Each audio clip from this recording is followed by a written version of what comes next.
So I bought a restaurant. Way too many choices. I need 2 weeks. I think we can make it work, but there's so many other factors. That's the biggest thing while doing this. Oh, this is great. Anxiety, I wasn't It's not sleeping. up to code. Oh, this is great. You can't vent that oven there. It's overwhelming. I will never forget this.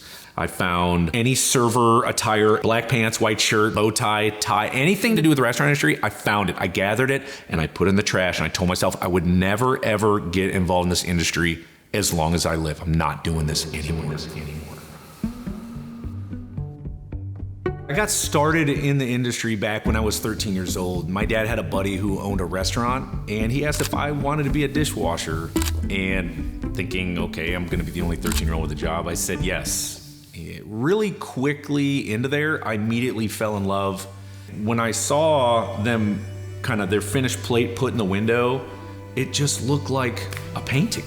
These big, beautiful white plates and this sort of artwork of food on there. And I was like, oh my gosh, this is amazing. I think I want to go to culinary school.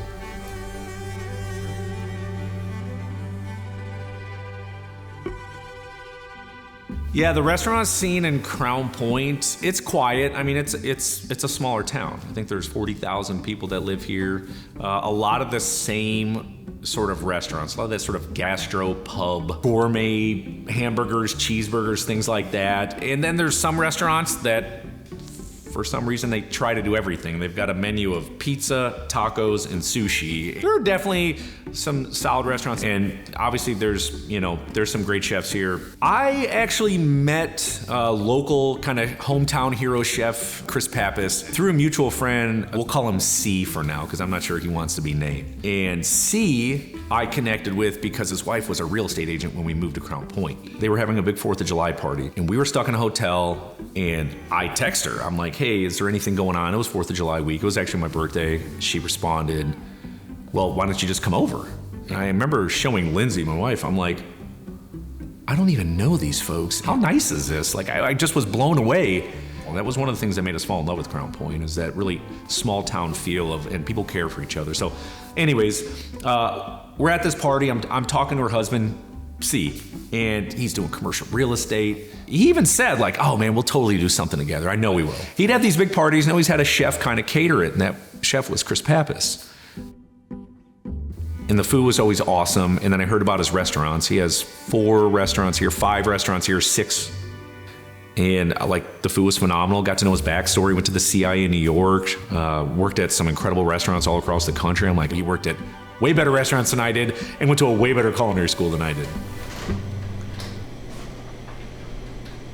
When I was in the middle of the restaurant industry, most of my professional career was done in St. Louis. And when you're in it, you think you're making the most amazing food. I mean, St. Louis now, light years ahead of where it was when I was working in the career in the industry back then.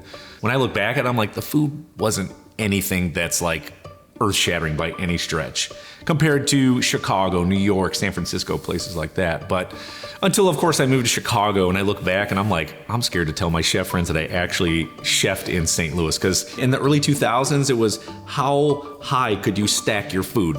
So when it's got on your plate, you couldn't even see anything, whatever the top thing was. It was like asparagus, and it's like, okay, is there anything else on there? And you had to kind of do one of these. It was like, oh, there's more food there. The higher it was, the more amazing you were.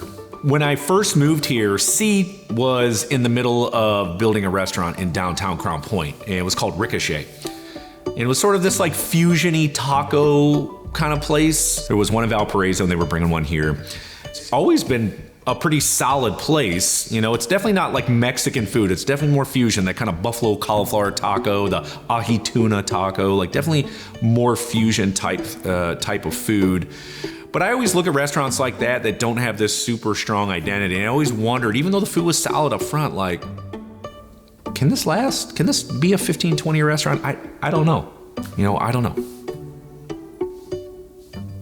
August, September of 2024, C had kind of came up to me and was like, hey, would you consider helping me sort of revitalize this place? I don't want to see it go down, even though C is a silent partner, he brought this place to Crown Point, his kind of hometown. He wanted to see it succeed. So we got together, threw him a couple pitches to him and the main restaurant owners, And everything was received really well. I think it was just at this point that it was too far gone.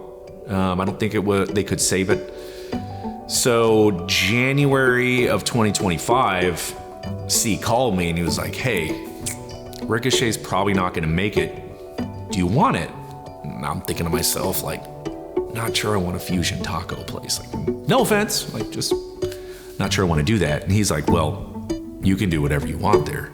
I need 2 weeks. Like, I got to think about this. Like, I'm a little bit busy at work. I just need time to process this. And I mean, I talked to Lindsay, my wife, and she was kind of indifferent. Didn't really think anything of it. Like, oh, maybe it will, maybe it won't, whatever. Talked to my dad, talked to some family members, talked to some older guys. Like, dude, give me all the wisdom you got because I'm searching for answers. For me too, like, just prayed a ton. Like, I need answers, because this is a big deal.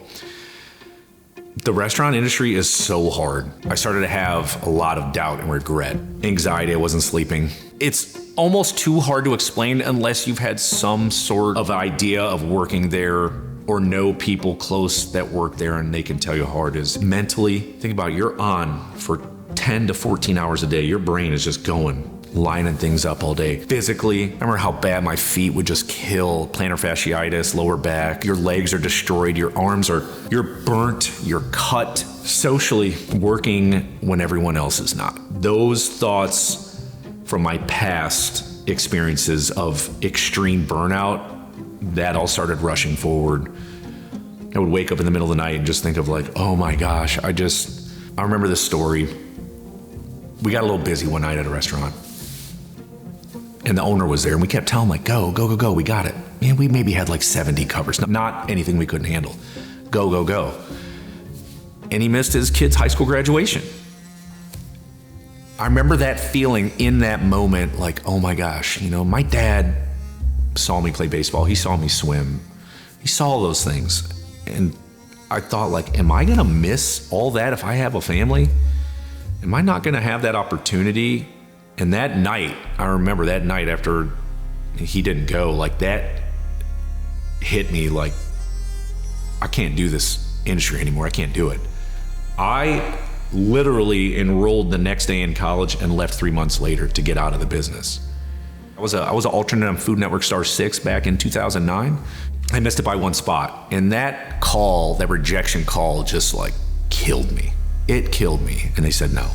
And they didn't really like my personality, didn't like who I was. Like, okay, rejection, constant rejection. So went to college. I worked in the restaurant industry just to make some money. When I officially got out, I will never forget this.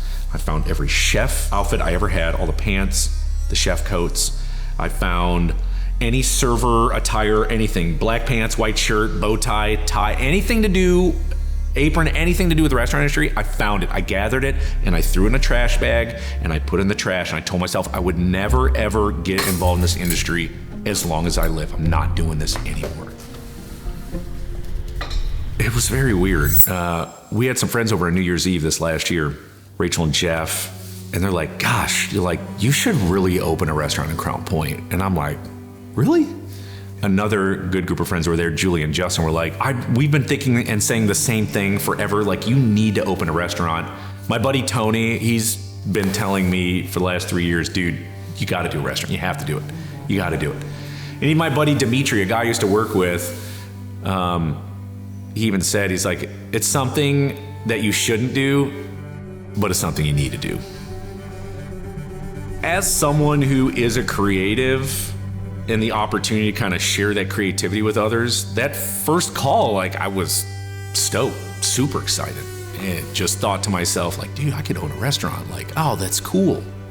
Like, I cook food all day on YouTube, but no one eats it besides the producer, shooter, editor, and myself and my family. I don't get to share it all that much. And that's it's always been my philosophy with food. I kind of go back to that Thomas Keller quote in French Laundry, like, the reason we cook is to see people smile.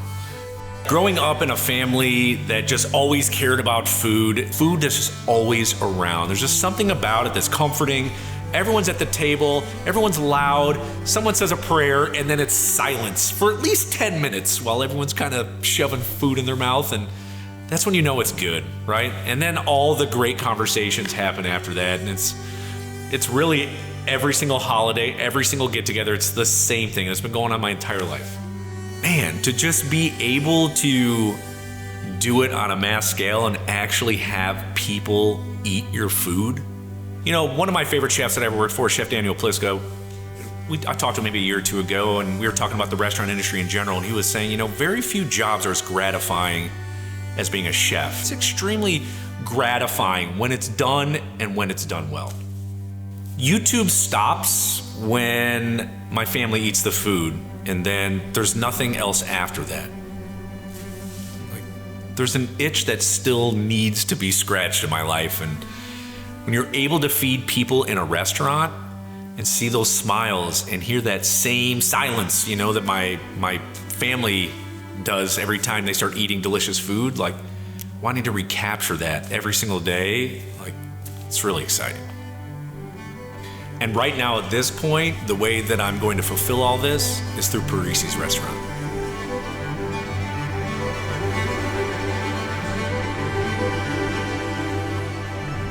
But first, restaurant flip, design, logo. How's it gonna look like on the front of the building? Menu, equipment, bowls, chefs, front of house staff, back of house, more design. What color is the front of the building? What do the salads look like? I need every single thing. And the list is non-stop. So when's it gonna open?